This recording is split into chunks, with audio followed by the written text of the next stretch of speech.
Hello friends, स्वागत है आप सबका आपके अपने चैनल कॉन्सेप्चुअल क्लासेस में। मैं उमाकांत दिस इज आज ट्रिग्नोमेट्री पार्ट 21 लेकर आपके सामने उपस्थित हूं।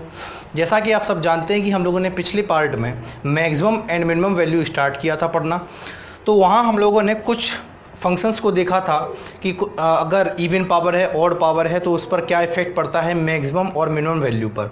उसके बाद हम लोगों ने A sine square theta plus B cos square theta के केस को पढ़ा था, जहाँ पे हमने बात कही थी कि ए ग्रेटर देन बी है अगर तो मैक्सिमम वैल्यू ए होती है। यानी कि सिंपल हमने वहाँ पे कहा था कि इस केस में जो भी वैल्यू बड़ी होगी वो मैक्सिमम होगा, जो वैल्यू छोटी होगी वो मिनिमम वैल्यू होगी। इसके बाद ही अगर हम आगे बढ़ते हैं तो आज हम लोग देखें क्या डिस्कस करने वाले हैं। उसको हम डिस्कस करने से पहले जो चैनल पर नया है वो चैनल सब्सक्राइब करना ना भूलें। साथ ही साथ अगर वीडियो पसंद आती है तो लाइक ज़रूर करें। देखिए फ्रेंड्स, आज के ही इस पार्ट में मैं आपको हैंड रिटन नोट्स, पूरा कंप्लीट ट्रिग्नोमेट्री का हैंड रिटन नोट्स आपको प्रोवाइड कराऊंगा।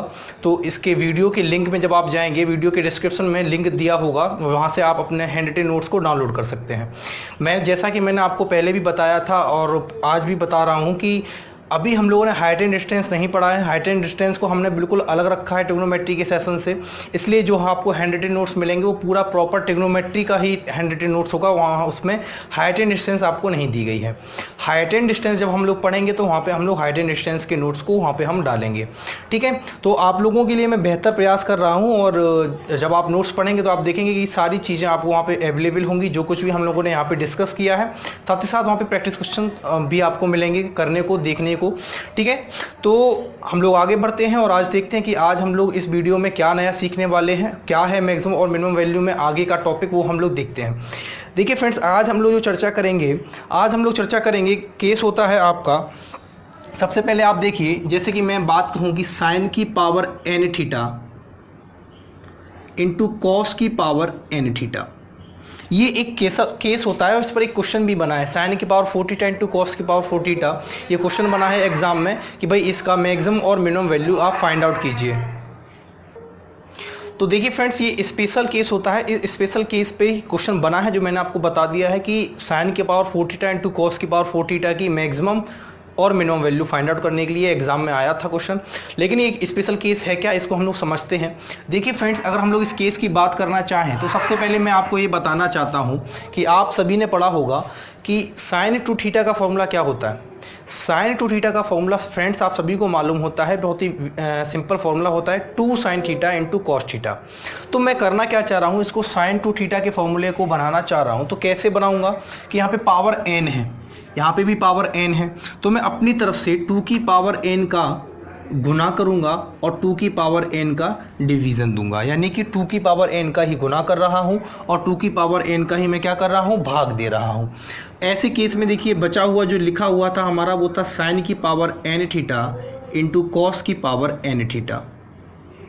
अब देखिए, जो 2 की पावर n है इसको मैं अंदर ले जाऊंगा तो ये कुछ इस तरीके से बनेगा।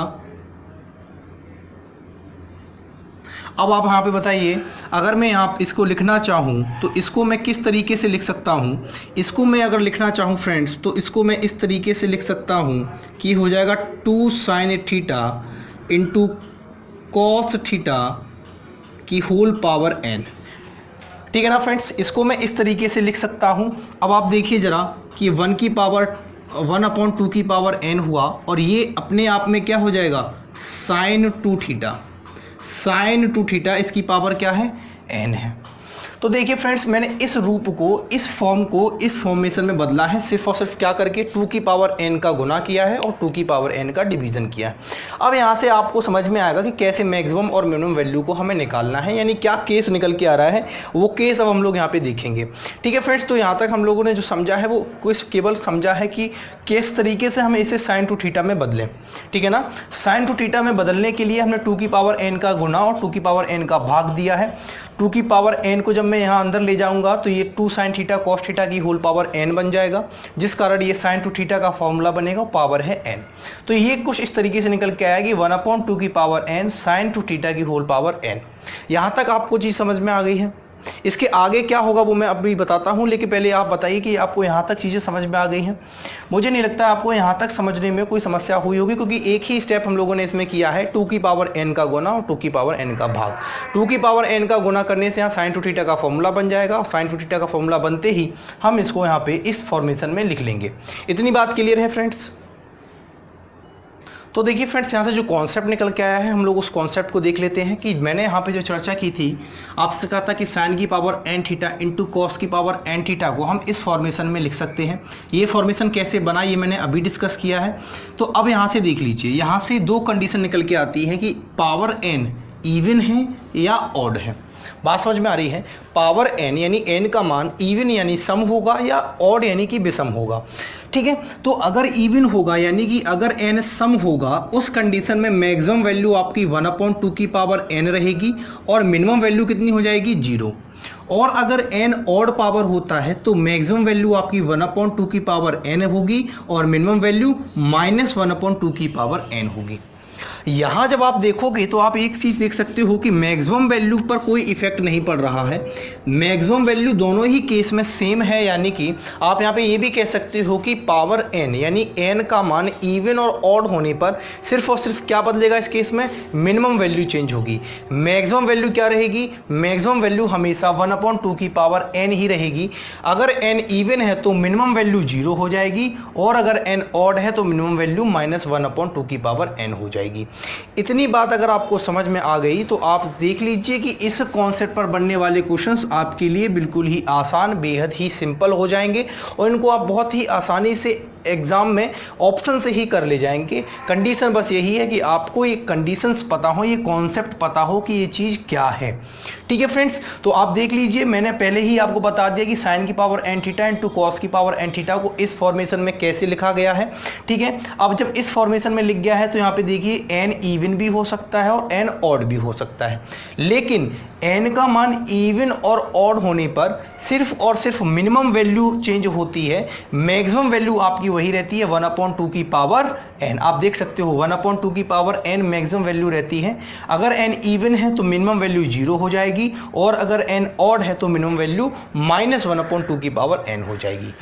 ये कॉन्सेप्ट आपके लिए बहुत इंपॉर्टेंट है जानना, तो मैंने आपको ये बता दिया है। अब इस कॉन्सेप्ट पर क्वेश्चंस एग्जाम में कैसे आए हैं उनको हम लोग डिस्कस कर लेते हैं। तो आप लोग तैयार रहिए उन क्वेश्चंस को देखने के लिए जो इन कॉन्सेप्ट पर बने हैं, हमसे पूछे गए हैं। ठीक है फ्रेंड्स, आइए फ्रेंड्स, बोर्ड पर लिखे हुए क्वेश्चंस को हम लोग डिस्कस करते हैं कि ये जो क्वेश्चंस हैं इस क्वेश्चन को कैसे सॉल्व करना है। देखिए फ्रेंड्स, ये जो क्वेश्चन लिखा हुआ है बोर्ड पर, ये हमने जो अभी कॉन्सेप्ट सीखा है सिंपल उसी कॉन्सेप्ट पर बेस्ड क्वेश्चन है, तो इसका सॉल्यूशन भी उसी तरीके से हमें करना होगा। देखिए हम लोगों ने जो कॉन्सेप्ट पढ़ा था, कॉन्सेप्ट सिंपल था, साइन की power n theta into cos की पावर एन थीटा। इस पर बेस्ड हमने अभी बताया था कि एन पर बेस्ड आपकी सिर्फ मिनिमम वैल्यू डिपेंड करती है एन की इवन और ऑड पावर पर, अदरवाइज मैक्सिमम वैल्यू हमेशा रहती है 1/2 की पावर एन। जहाँ देख सकते हो आप, अगर मैं यहाँ पे कंपैरिजन करना चाहूँ कि एन की वैल्यू क्या है, तो एन की वैल्यू 119 है, यानी 119 है। 119 अपने आप में क्या हुआ? ऑड हुआ। जब ये ऑड हुआ तो आप कह सकते हो कि भाई मैक्सिमम वैल्यू जो होगी इसकी, मैक्सिमम वैल्यू तो रहेगी 1/2 की पावर 119, और मिनिमम वैल्यू की अगर बात करना चाहें तो मिनिमम वैल्यू कितनी होगी? मिनिमम वैल्यू होगी -1/2 की पावर 119। अब आप देख सकते हो ऑप्शन, यहाँ पे ऑप्शन कौन सा मैच कर रहा है। देखिए सबसे पहले मिनिमम वैल्यू पूछी गई है तो पहले मिनिमम वैल्यू होनी चाहिए, फिर मैक्सिमम वैल्यू होनी चाहिए। तो ऑप्शन देखिए, मिनिमम वैल्यू पहले लिखी हुई है और मैक्सिमम वैल्यू ये लिखी हुई है, इसका मतलब आपका आंसर ऑप्शन सी होगा। ठीक है, NOT ये जो लिखा हुआ है ये शॉर्ट फॉर्म है नन ऑफ दीज का, यानी इनमें से कोई नहीं। ठीक है, तो देखिए कितना सिंपल हो जाता है अगर आपको कॉन्सेप्ट पता है, कुछ नहीं करना होता है। मैंने कहा था साइन की power n theta into cos की पावर एन थीटा, अगर ऐसा आपको इस तरीके से क्वेश्चन मिल जाता है एग्जाम में तो सिर्फ मैक्सिमम वैल्यू तो आपकी सेम रहती है। मैक्सिमम वैल्यू फ्रेंड्स इस केस में हमेशा 1/2 की पावर एन रहने वाली है। एन आप कंपेरिजन कर लेंगे कि एन की वैल्यू क्या दी गई है, यहाँ पे 119 थी तो यहाँ पे 119 कर दिया। अगर यहाँ पे एन कुछ भी होता तो हम उस हिसाब से लेते। अब यहाँ पे समझिए कि मिनिमम वैल्यू जो होती है वो हमेशा एन की इवन और ऑड पावर पर डिपेंड करती है। तो जैसे ही आप कहेंगे कि 119 ऑड है, ऑड होने के कारण मिनिमम वैल्यू क्या हो जाएगी? -1/2 की पावर 119। इतनी बात क्लियर है? ठीक है फ्रेंड्स, अगर यहाँ पे एन इवन होता तो मिनिमम वैल्यू 0 हो जाती, लेकिन मैक्सिमम वैल्यू क्या रहती? 1/2 की पावर n के टर्म में ही रहती। तो ये चीज़ें आपको समझ में आ रही हैं कितनी सिंपल हो जाती हैं अगर आपको इन पर बेस कॉन्सेप्ट आपको अगर पता है। ठीक है फ्रेंड्स, एक दो क्वेश्चंस और देख लेते हैं, फिर हम लोग आगे बढ़ते हैं अगले कॉन्सेप्ट की तरफ। आइए फ्रेंड्स, जो हम लोगों ने कॉन्सेप्ट डिस्कस किया था उसी कॉन्सेप्ट पर बेस ये दो क्वेश्चंस हम लोग सॉल्व कर लेते हैं। विद इन सेकंड आपके आंसर आ जाएंगे, बशर्ते आपको कॉन्सेप्ट पता होना चाहिए। देखिए कॉन्सेप्ट अभी हम लोगों ने सीखा था कि साइन की power n theta into cos की पावर n थीटा, अगर इस केस में कुछ मैक्सिमम और मिनिमम वैल्यू आपको निकालनी होती है तो मैक्सिमम वैल्यू तो हमेशा 1/2 की पावर n रहती है, जबकि मिनिमम वैल्यू n के अकॉर्डिंग चेंज होती रहती है। अगर n इवन है तो 0 और अगर n ऑड है तो -1/2 की पावर n आपकी मिनिमम वैल्यू हो जाती है। तो देखिए यहाँ पे अगर हम लोग फर्स्ट पार्ट की बात करना चाहें तो यहाँ पे n जो होगा, n का कंपैरिजन करेंगे तो n यहाँ पे 2 है। 2 अपने आप में क्या है, इवन है या ऑड है? 2 अपने आप में इवन है।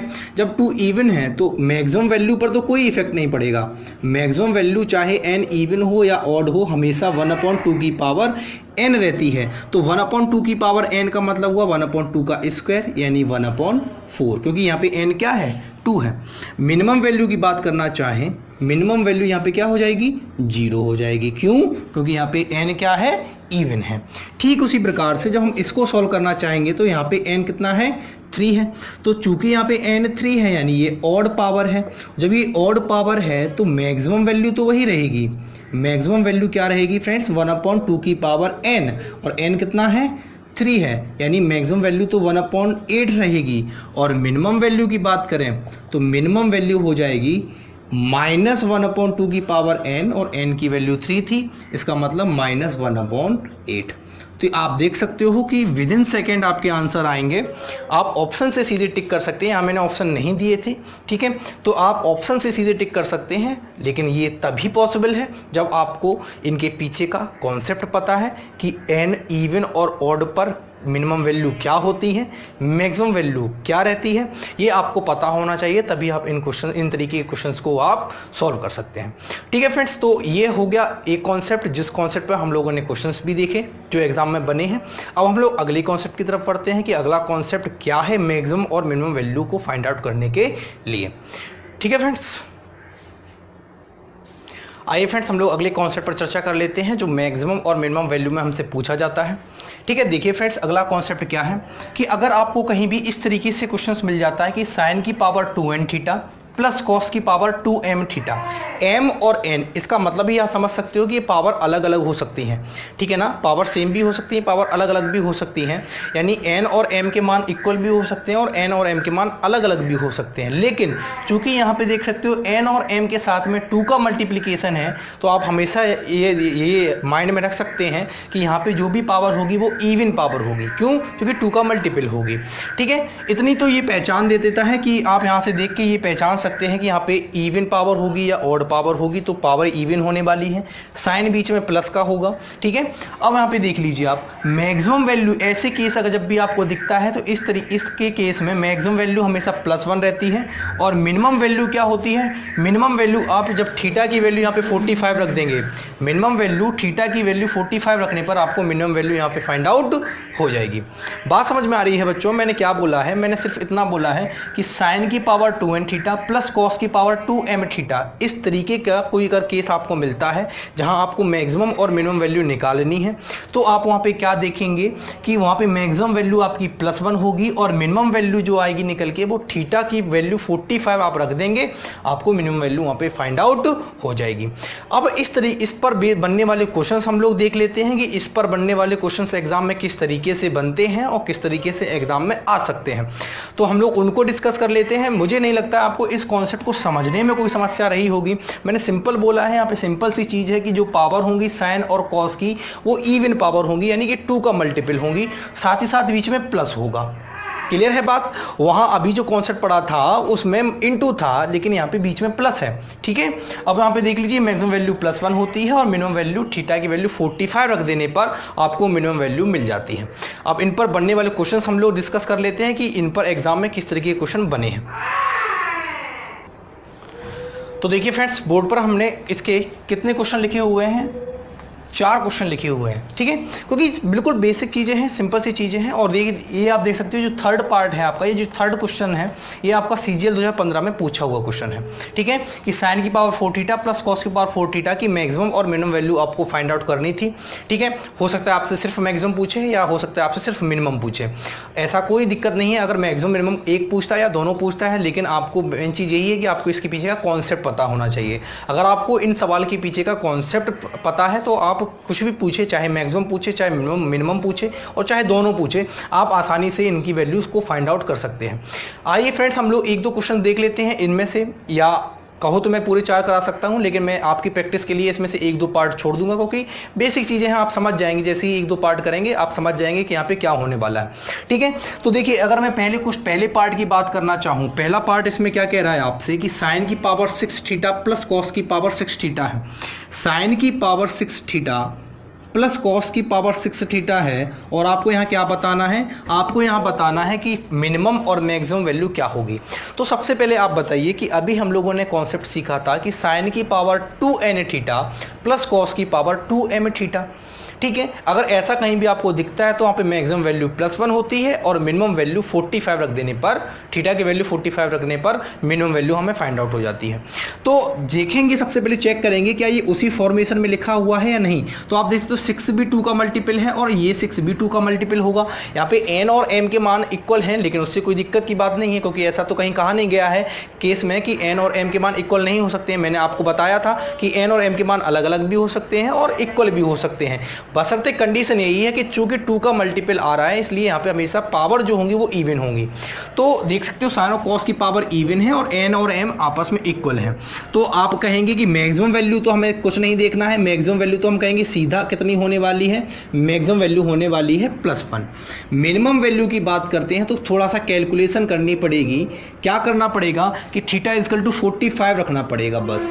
तो यानी साइन 45 डिग्री हुआ और ये हुआ कॉस 45, पावर 6 थी तो पावर 6 बनी रहेगी। अब बताइए साइन 45 सबको पता होता है, ये होता है 1/√2, इसकी पावर कितनी हो जाएगी फ्रेंड्स 6, और ये भी 1/√2 होता है, इसकी पावर भी हो जाएगी 6। अब आपको इसको सिर्फ सॉल्व करना है, इसको आपको सिर्फ सॉल्व करना है। जब आप इसको सॉल्व करेंगे तो आपको आंसर मिल जाएगा 1/4।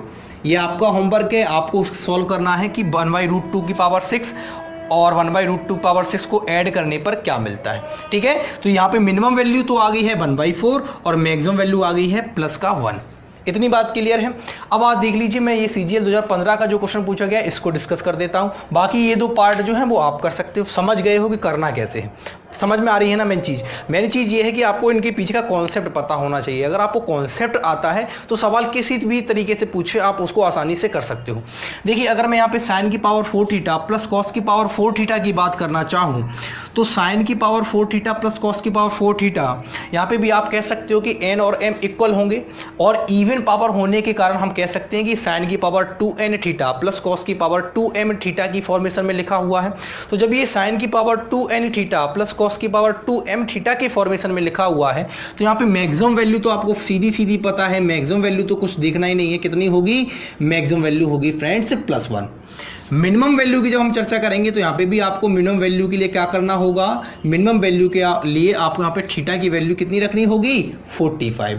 जब आप यहाँ पे थीटा की वैल्यू 45 रखेंगे तो ये होगी साइन की पावर 4 45 प्लस कॉस की पावर 4 45।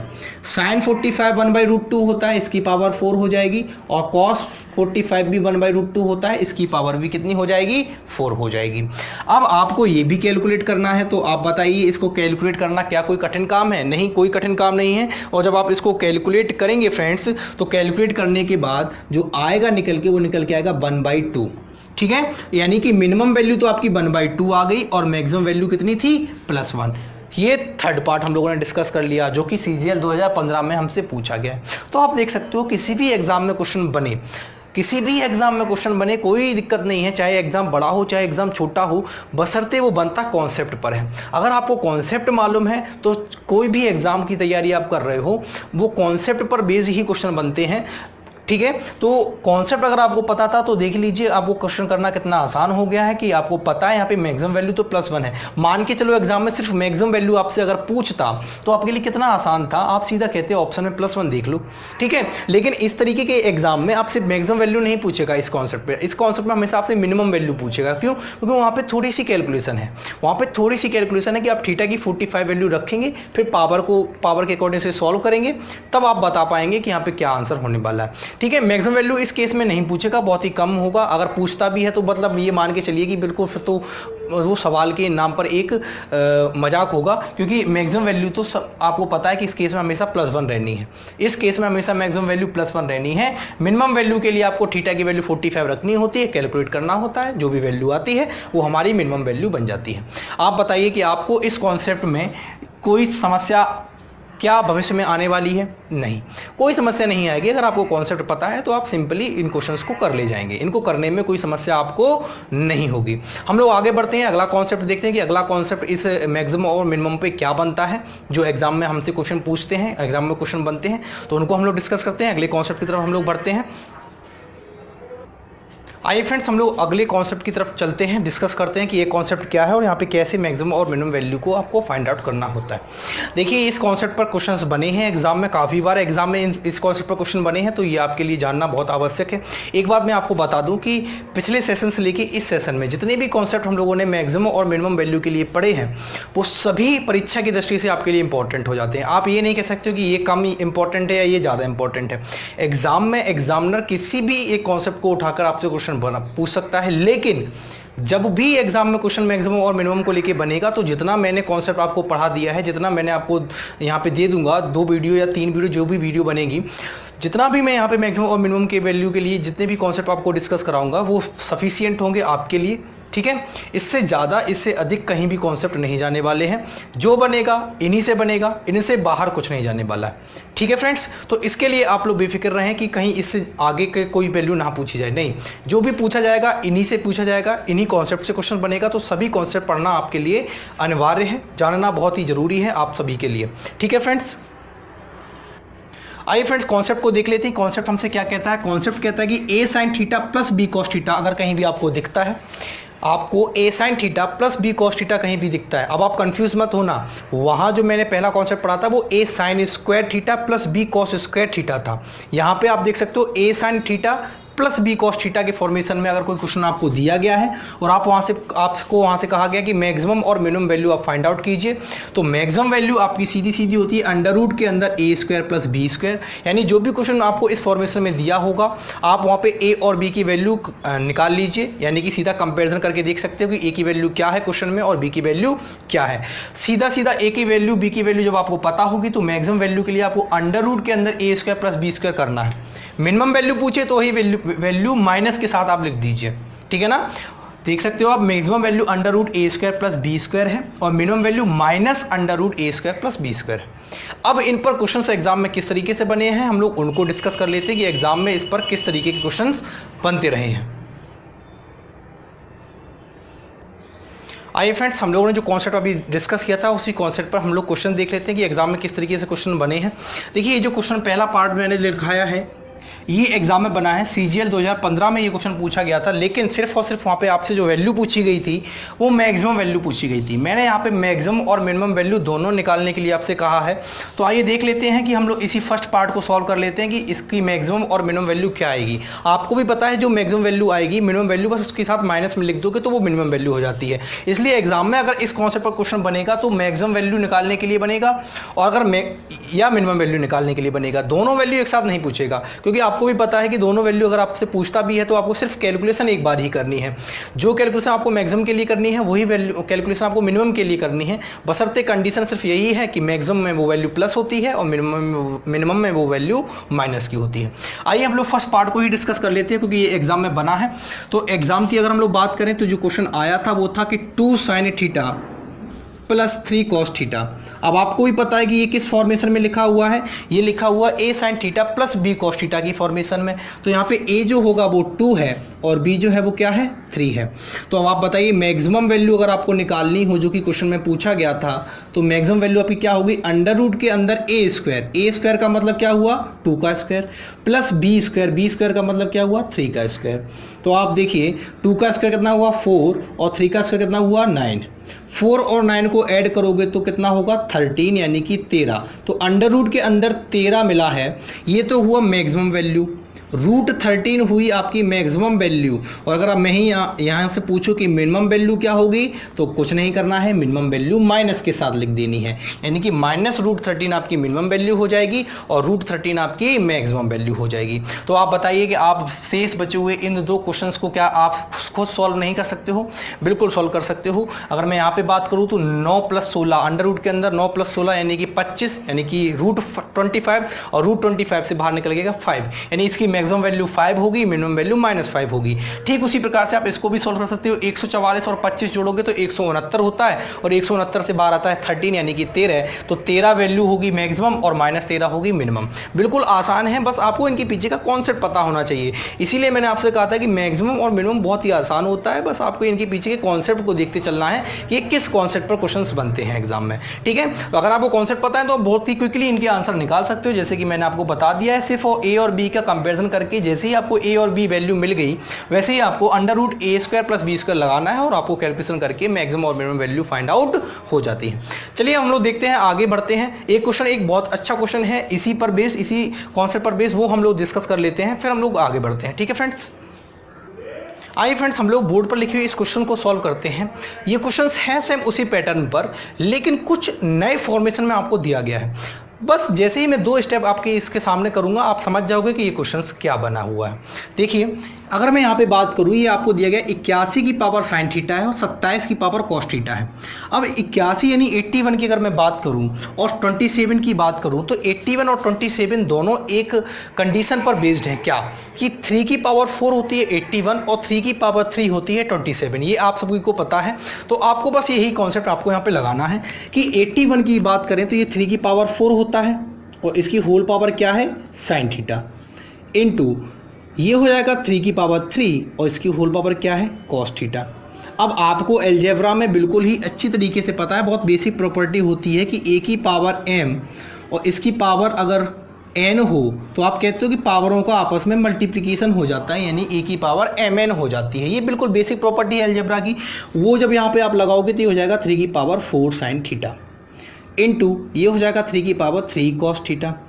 अब आपने अलजेब्रा में एक प्रॉपर्टी और पढ़ रखी होगी, क्या कि अगर आधार समान है और दोनों वैल्यू गुना में हैं तो गुना में घातें क्या हो जाती हैं, जुड़ जाती हैं। गुना में घातें जुड़ जाती हैं, तो घातों को जोड़ देना है, यानी कि 3 की power 4 sine theta plus 3 cos theta. तो आप देख सकते हो ये वैल्यू आपको फाइंड आउट हो चुकी है। ठीक है ना, बेस सेम था, बेस जब सेम था तो पावर को आपको सिर्फ ऐड कर देना है, क्यों, क्योंकि बीच में क्या है गुना है। अब आप बताइए मैक्सिमम और मिनिमम वैल्यू आपको फाइंड आउट करनी है, तो आप देख सकते हो कि 4 sine theta plus 3 cos theta लिखा हुआ है, यानी ये a sine theta plus b cos theta की फॉर्मेशन में लिखा हुआ है। तो जब आप कहेंगे यहाँ पे a की वैल्यू है 4 और b की वैल्यू कितनी है फ्रेंड्स 3, तो आप कहेंगे मैक्सिमम वैल्यू अगर आपको निकालना है तो मैक्सिमम वैल्यू जो होगी वो होगी 3 की पावर, एक 3 की पावर क्या हो जाएगी अंडर रूट के अंदर a स्क्वायर यानी कि 4 का स्क्वायर 16 प्लस b स्क्वायर यानी 3 का स्क्वायर 9, यानी यहाँ से मिलेगा 3 की पावर अंडर रूट के अंदर 25 यानी 3 की पावर 5। क्लियर है फ्रेंड्स, 3 की पावर 5। और अगर मिनिमम वैल्यू की बात करें तो आप बताइए मिनिमम वैल्यू क्या होगी, यही वैल्यू माइनस के साथ लिखी होगी। मिनिमम वैल्यू क्या होगी, यही वैल्यू माइनस के साथ लिखी होगी, क्योंकि हम लोग इसको डिस्कस कर रहे हैं। ये तो जैसा है वैसा एज इट इज रहेगा, यानी 3 की पावर को हम लोग डिस्कस कर रहे हैं कि पावर का कॉन्सेप्ट हम लोगों ने यहाँ पे देखा है कि 4 sin theta plus 3 cos theta, यानी a sin theta plus b cos theta की फॉर्मेशन में लिखा है। जब यहाँ पे मैक्सिमम वैल्यू की बात करेंगे तो होगा अंडर रूट के अंदर a square plus b square, और अगर मिनिमम वैल्यू की बात करेंगे तो minus under root a square plus b square. तो मैक्सिमम वैल्यू निकालेंगे तो a 4 है, 4 का स्क्वायर 16 और 3 का स्क्वायर 9, यानी रूट 25, रूट 25 से बाहर निकल जाएगा 5, यानी 3 की पावर 5 हुआ। अब यहीं पे अगर मिनिमम वैल्यू की बात करें तो 3 की पावर माइनस 5 हो जाएगा, और 3 की पावर माइनस 5 को हम लोग 1/3 की पावर 5 लिख सकते हैं। तो आपको या तो ऑप्शन पे डिपेंड है, अब या तो 3 की पावर 5 ऑप्शन में दिया जाएगा या आपको दिया जाएगा 243। क्या दिया जाएगा, 243, और यहाँ पे भी हो जाएगा 1/3 की 1/243। क्यों, क्योंकि 3 की पावर 5 कितना होता है, 3 की पावर 5 243 होता है। तो आप देख सकते हो कि इस क्वेश्चंस को पहली बार जब आप इस क्वेश्चंस को देखोगे तो आपके लिए ये अंदाजा लगा पाना मुश्किल होगा कि किस कॉन्सेप्ट पर बेस्ड है। आप ये कहेंगे कि भाई ऐसा कॉन्सेप्ट तो हमने पढ़ा नहीं है, ऐसा कॉन्सेप्ट तो हमने देखा नहीं है, लेकिन ये जो कॉन्सेप्ट था वो हम लोगों ने जो कॉन्सेप्ट पढ़ा है उसी पर बेस्ड है, बशर्ते आपको कुछ चीज़ों को देखना पड़ेगा कि 81 और 27 के बीच में एक रिलेशन होता है कि दोनों 3 की पावर में आते हैं। तो ये भी 3 की पावर 4 है और ये 3 की पावर 3 है। जब इसको कैलकुलेट किया है तो ये बन गया 4 sin theta plus 3 cos theta. अब ये तो a sin theta plus b cos theta की फॉर्मेशन में है, तो यहाँ तो आप बता सकते हो, ये चीज़ तो आपने पढ़ी है कि maximum value under root a square plus b square होती है और मिनिमम वैल्यू माइनस की अंडर रूट के अंदर a square plus b square होती है। तो मैक्सिमम वैल्यू जब आप निकालेंगे तो 3 की पावर 5 आएगी और मिनिमम वैल्यू जब आप निकालेंगे 3 की पावर माइनस 5 आएगी। और ये आपको बहुत बेहतर तरीके से पता है, अलजेब्रा में आपने पढ़ा होगा कि a की पावर माइनस b अगर कहीं लिखा हुआ है तो ये 1/a की पावर b हो जाता है। ठीक है ना, माइनस की पावर को आप अपॉन में ले जाकर पॉजिटिव कर देते हैं। ठीक है, क्लियर है इतनी बात। अब हम लोग अगले कॉन्सेप्ट की तरफ बढ़ते हैं। ठीक है फ्रेंड्स, आइए फ्रेंड्स हम लोग अगले कॉन्सेप्ट पर चर्चा कर लेते हैं कि मैक्सिमम और मिनिमम वैल्यू में और अगला कॉन्सेप्ट क्या होगा जिस पे क्वेश्चन एग्जाम में बनते हैं। देखिए फ्रेंड्स, जो कॉन्सेप्ट है वो ये है कि a tan square theta plus b cot square theta, कुछ इस फॉर्मेशन में अगर क्वेश्चन आपको दिया जाए a tan square theta plus b cot square theta और आपसे पूछा जाए कि इसकी मैक्सिमम और मिनिमम वैल्यू क्या होगी, तो इस तरीके के क्वेश्चंस में आप कहेंगे मैक्सिमम वैल्यू तो हमेशा इनफाइनाइट रहनी है। मैक्सिमम वैल्यू हमेशा क्या रहनी है, इनफाइनाइट रहनी है, चाहे a का मान कुछ भी हो चाहे b का मान कुछ भी हो, मैक्सिमम वैल्यू हमेशा इनफाइनाइट रहनी है। मिनिमम वैल्यू की अगर हम लोग चर्चा करें तो मिनिमम वैल्यू जो होती है वो होती है 2 रूट के अंदर a इंटू बी, यानी 2 रूट के अंदर ए बी आपको क्वेश्चंस के अकॉर्डिंग पता चलेगा कि क्वेश्चंस में यहाँ पे ए और बी का मान क्या दिया जाता है। आप वहां से ए और बी का मान निकाल के सीधा आप यहाँ पे रखेंगे, आपको मिनिमम वैल्यू मिल जाएगी। आइए हम लोग देख लेते हैं कि इस कॉन्सेप्ट पर क्वेश्चन किस तरीके के एग्जाम में बनते आए हैं। ठीक है, हम लोग उन पर चर्चा करते हैं कि क्या इन पर क्वेश्चंस बने हैं। आइए फ्रेंड्स, बोर्ड पर लिखे हुए क्वेश्चंस को हम लोग देख लेते हैं। ये जो क्वेश्चन है ये आपका CHSL 2013 में बना हुआ क्वेश्चन है। ठीक है, तो आइए देखते हैं कि इस क्वेश्चंस में हमसे पूछा क्या गया है। देखिए, हमसे क्वेश्चन में पूछा गया मिनिमम वैल्यू। आपको ही पता है मैक्सिमम वैल्यू क्यों नहीं पूछेगा, क्योंकि मैक्सिमम वैल्यू हमेशा ऐसे केस में जब भी जो क्वेश्चन बनेगा, जो कॉन्सेप्ट हमने पढ़ा था, अगर उस कॉन्सेप्ट पर मैक्सिमम वैल्यू पूछता तो हमेशा एक ही वैल्यू रहती है, वो इनफाइनाइट। इसलिए मैक्सिमम वैल्यू से नहीं बनेगा क्वेश्चन, हमेशा इस तरीके के कॉन्सेप्ट पर जो क्वेश्चन पूछा जाएगा वो हमेशा मिनिमम वैल्यू पूछी जाएगी। आइए देखते हैं कि इसकी मिनिमम वैल्यू क्या निकलेगी। देखिए, अगर मैं यहाँ पे चर्चा करूं कि a tan square theta plus b cot square theta की फॉर्मेशन में लिखा हुआ है, ये question a tan square theta plus b cot square theta की फॉर्मेशन में लिखा हुआ है। अगर मैं यहाँ से कहूँ a की वैल्यू क्या होगी, तो आप कहेंगे a की वैल्यू यहाँ से 4 होगी और b की वैल्यू यहाँ से 9 होगी। आपको मिनिमम वैल्यू निकालनी है। मिनिमम वैल्यू सीधी सीधी आपकी क्या होगी, 2 रूट के अंदर ab, रूट के अंदर ab यानी a की वैल्यू 4 है और b की वैल्यू कितनी है, 9। आप बताइए 2 इंटू ये कितना हो गया, रूट के अंदर 36, 4 इंटू 9 कितना होता है, 36 होता है। आप बताइए 36 किसका स्क्वायर है, 36 6 का होल स्क्वायर है। जब ये 6 का होल स्क्वायर है तो ये रूट से बाहर निकल के आएगा कितना, 6। तो 2 इंटू 6 कितना होगा, 12 होगा। बिल्कुल ही बेसिक कैलकुलेशन है, कुछ नहीं करना है। मिनिमम वैल्यू निकालनी है, 2 रूट ए बी होगा। ए की वैल्यू 4 है, बी की वैल्यू 9 है। 4 इंटू 9 36 होता है, 36 6 का होल स्क्वायर होता है। तो जब 6 इंटू 6 यहाँ रूट में लिखोगे तो बाहर निकल के आएगा एक 6, तो 2 इंटू 6 कितना होगा, 12 होगा। आप बताइए ऑप्शन में 12 कहीं दिया गया है? बिल्कुल सी ऑप्शन आपका इसका क्या हो जाएगा, आंसर हो जाएगा। तो आप देख सकते हो कि अगर आपको कॉन्सेप्ट पता है तो आप बिल्कुल विद इन सेकेंड में ऑप्शन पे जाके टिक कर सकते हो, बशर्ते कंडीशन यही है कि आपको एक एक कॉन्सेप्ट पता होना चाहिए। तो देखिए सिंपल और सिंपल कॉन्सेप्ट पर बेस्ड क्वेश्चंस बनते हैं। मैक्सिमम और मिनिमम वैल्यू जब भी आपको निकालनी होती है तो कंडीशन यही होती है कि आपको इनके कॉन्सेप्ट पता होने चाहिए। आइए हम लोग आगे बढ़ते हैं अगले कॉन्सेप्ट की तरफ कि अगला कॉन्सेप्ट क्या होगा। देखिए इस पर अगर मैं कहना चाहूँ कि आप यहाँ पे ए और बी की वैल्यू बदलते रहिए, कई सारे क्वेश्चन बनते रहेंगे, ठीक है ना। आप समझ चुके हो कि ये कॉन्सेप्ट क्या है और इस पर बनने वाले क्वेश्चंस किस तरीके के होंगे। तो एक क्वेश्चन ही अभी तक बना है एग्जाम में CHSL 2013 में, तो उस क्वेश्चन को मैंने डिस्कस करा दिया है। अगर आपको प्रीवियस ईयर पेपर सॉल्व करना किसी की भी एग्जाम का, अगर आपको वहाँ पे इस तरीके के क्वेश्चन मिलते हैं तो आप वहाँ पे सॉल्व कीजिए। कोई समस्या आती है तो आप कमेंट करके जरूर बताइए। हम लोग आगे बढ़ते हैं अगले कॉन्सेप्ट की तरफ कि अगला कॉन्सेप्ट मैक्सिमम और मिनिमम वैल्यू में क्या होगा। ठीक है फ्रेंड्स, आइए फ्रेंड्स बोर्ड पर लिखे हुए हम इस कॉन्सेप्ट को डिस्कस करते हैं कि ये आखिर ये है क्या। देखिए कॉन्सेप्ट 1 और कॉन्सेप्ट 2 दोनों एक जैसे हैं, इसलिए मैंने दोनों को एक जगह पे लिखा हुआ है। देख लीजिए ऊपर जो लिखा हुआ है पहला कॉन्सेप्ट है a sin square theta plus b cosec square theta. जैसा लिखा हुआ था a tan square theta plus b cot square theta, ठीक उसी प्रकार से देखिए a sin square theta plus b cosec square theta.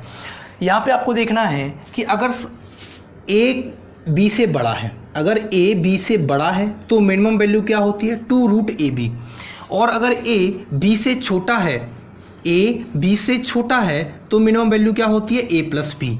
ठीक उसी प्रकार से अगर a cos square theta plus b sec square theta दिया जाए तो वहाँ पे भी आपको यही चेक करना है कि a अगर b से बड़ा है तो 2√ab मिनिमम वैल्यू होगी, और अगर a b से छोटा है तो a plus B minimum value होगी। ठीक है फ्रेंड्स, समझ सकते हो ना कि दोनों ही कॉन्सेप्ट में वही चीज़ है। मैक्सिमम वैल्यू यहाँ पे बनती नहीं है, यहाँ पे मिनिमम वैल्यू ही बनती है। तो मिनिमम वैल्यू ही आपसे पूछी जाएगी एग्जाम में। आपको क्या करना है, ए और बी को देखना है कि ए अगर बी से बड़ा है तो मिनिमम वैल्यू क्या होगी 2√ab, और a अगर b से छोटा है तो मिनिमम वैल्यू क्या होगी a प्लस बी। ठीक उसी प्रकार से यहाँ पे भी a और b की वैल्यू देखेंगे। अगर a b से बड़ा है तो 2√ab मिनिमम वैल्यू होगी, और अगर a b से छोटा है तो minimum value a plus b होगी। इतनी बात क्लियर है, इस पर बेस हम लोग क्वेश्चंस कर लेते हैं। आप समझ लीजिए मैक्सिमम और मिनिमम वैल्यू पर बनने वाला ये आखिरी कॉन्सेप्ट है। इन कॉन्सेप्ट पर बेस क्वेश्चंस को सॉल्व करते ही हमारा मैक्सिमम और मिनिमम वैल्यू कंप्लीट हो जाएगा, और इसी के साथ हम लोग ट्रिग्नोमेट्री को कंप्लीट कर लेंगे आज इस पार्ट में। ठीक है ना, तो मेरा ये प्रयास है कि इसी पार्ट में हम लोग सभी कंप्लीट कर लें पूरी ट्रिग्नोमेट्री को, जिससे कि मैं आपको जो हैंड रिटन नोट्स दिए हैं उसको पढ़ने में आपको आसानी हो। ठीक है, देखिए फ्रेंड्स क्या क्वेश्चन हैं वो हम लोग डिस्कस करने वाले हैं। आइए फ्रेंड्स, हम लोगों ने जो कॉन्सेप्ट अभी डिस्कस किया था उसी कॉन्सेप्ट पर बेस हम लोगों ने यहाँ पे 4 क्वेश्चंस लिखे हैं।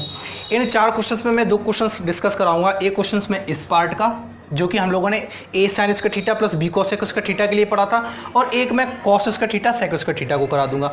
दोनों का एक ही प्रोसेस है, इसलिए कुछ भी करने में और समझने में कोई समस्या नहीं है, क्योंकि सेम वही चीज़ है। a और b की वैल्यू को आपको देखना है और मिनिमम वैल्यू आपको 2√ab या a प्लस बी ये डिसाइड करना है कि कौन सी वैल्यू आपकी मिनिमम वैल्यू आपकी होगी। देखिए फ्रेंड्स, अगर मैं पहले पार्ट की बात करूँ, पहला पार्ट आपको जो दिया गया है वो दिया गया 9 sin square theta plus 25 cosec square theta. आप देख सकते हो कि a sin square theta plus b cosec square theta की फॉर्मेशन में लिखा हुआ है, और वहां मैंने आपको बताया था कि a और b का कंपैरिजन कीजिए। यहां a की वैल्यू है 9 और b की वैल्यू कितनी है फ्रेंड्स 25।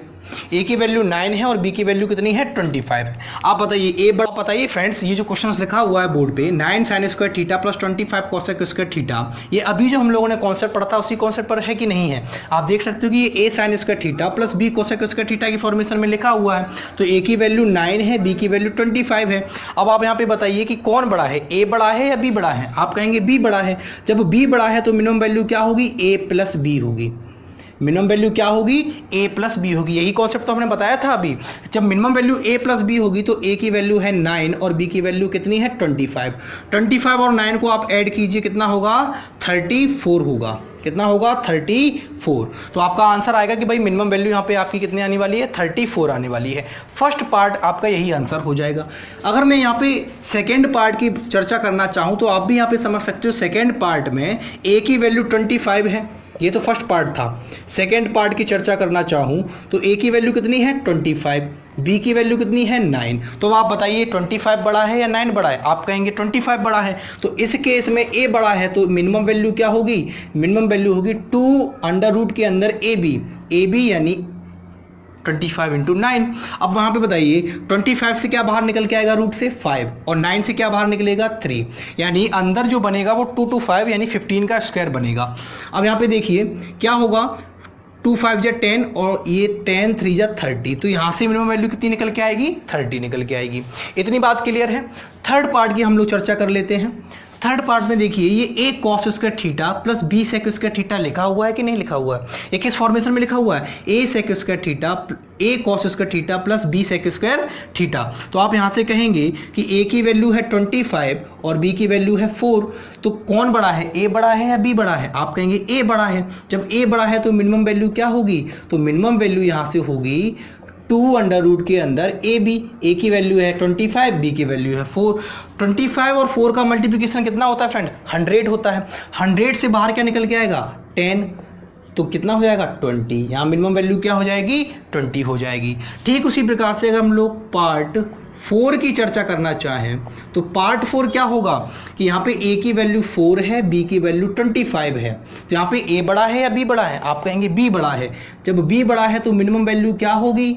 जब b बड़ा है तो minimum value a plus b होगी, यानी 25 प्लस 4 यानी 29 होगी। कितनी होगी? 29 होगी। तो आप देख सकते हो कितने आसान हो जाते हैं अगर आपको ये कॉन्सेप्ट पता है। सब कॉन्सेप्ट का खेल है और कुछ नहीं है। अगर आपको कॉन्सेप्ट पता है तो आपके लिए मैक्सिमम और मिनिमम वैल्यू फाइंड आउट करना बहुत ही आसान हो जाता है। आप ये मान के चलिए कि पिछले सेशन यानी कि पार्ट 20 और पार्ट 21 में जितने भी कॉन्सेप्ट हम लोगों ने डिस्कस किए हैं, जितने भी शॉर्ट ट्रिक्स हमने डिस्कस की हैं, ये जो कॉन्सेप्ट है ये है क्या? ये शॉर्ट ट्रिक ही है, ठीक है ना? तो अगर इनको आप अप्लाइड करना सीख गए, इनके पीछे का रीज़न आप समझ गए, इनको कैसे अप्लाइड करना है, इनसे बनने वाले क्वेश्चंस किस तरीके के होंगे, सारी चीज़ें मैंने आपको यहाँ पे बताई हैं, ठीक है? अच्छी तरीके से समझाने का प्रयास भी किया है। अगर कोई कमी रह जाती है तो आप कमेंट करके ज़रूर बताएं, ठीक है? तो जो कुछ भी हम लोगों ने इन 2 सेशन में पढ़ा है वो सफिशिएंट है मैक्सिमम और मिनिमम वैल्यू फाइंड आउट करने के लिए। भविष्य में जो भी एग्ज़ाम होगा अगर उसमें मैक्सिमम और मिनिमम वैल्यू के फाइंड आउट करने को आती है तो इन कॉन्सेप्ट से बाहर नहीं जाने वाला है। जो कुछ भी होगा, जितने कॉन्सेप्ट हम लोगों ने पढ़े हैं, गिने चुने 5 से 6 कॉन्सेप्ट होंगे, इनको हमने पढ़ा है और इन्हीं कॉन्सेप्ट से हमेशा क्वेश्चन एग्जाम में बनते हैं और आगे भी यही उम्मीद है कि इनसे ही क्वेश्चन बनते रहेंगे, ठीक है? तो आज के लिए हम लोग इतना ही रखते हैं और आपको बता दें, बहुत ही खुशी होगी ये आपको जानकर कि आज का हम लोगों का पार्ट 21 ट्रिग्नोमेट्री को लेकर लास्ट पार्ट है, ठीक है? यहाँ आकर हमारा सफ़र कंप्लीट होता है ट्रिग्नोमेट्री को लेकर। ट्रिग्नोमेट्री हम लोगों ने यहाँ पे कंप्लीट कर ली है। हाइट एंड डिस्टेंस को हमने अलग रखा है, वो मैं पहले दिन से बताते आ रहा हूँ कि हाइट एंड डिस्टेंस को हम लोग अलग पढ़ेंगे। आज की वीडियो में मैंने लिंक में आपको इसका कंप्लीट हैंड रिटन नोट्स भी दिया है, आप उसको डाउनलोड कीजिए और आप बताइए कि हैंड रिटन नोट्स की गुणवत्ता क्या है। मैंने बिल्कुल जो चीज़ें यहाँ पे आपको बोर्ड में समझाई हैं ठीक उसी प्रकार से नोट्स में भी रखने का पूरा प्रयास किया है।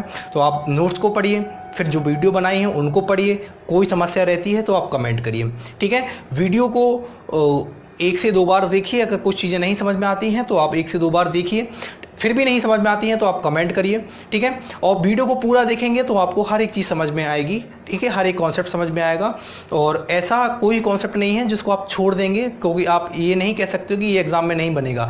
मैक्सिमम एंड मिनिमम वैल्यू को लेकर जितने भी कॉन्सेप्ट मैंने पढ़ाए हैं सभी आपके एग्जाम पर्पज से बहुत ही इंपॉर्टेंट कॉन्सेप्ट है। किसी भी कॉन्सेप्ट को लेकर एग्जाम में क्वेश्चन बन सकता है।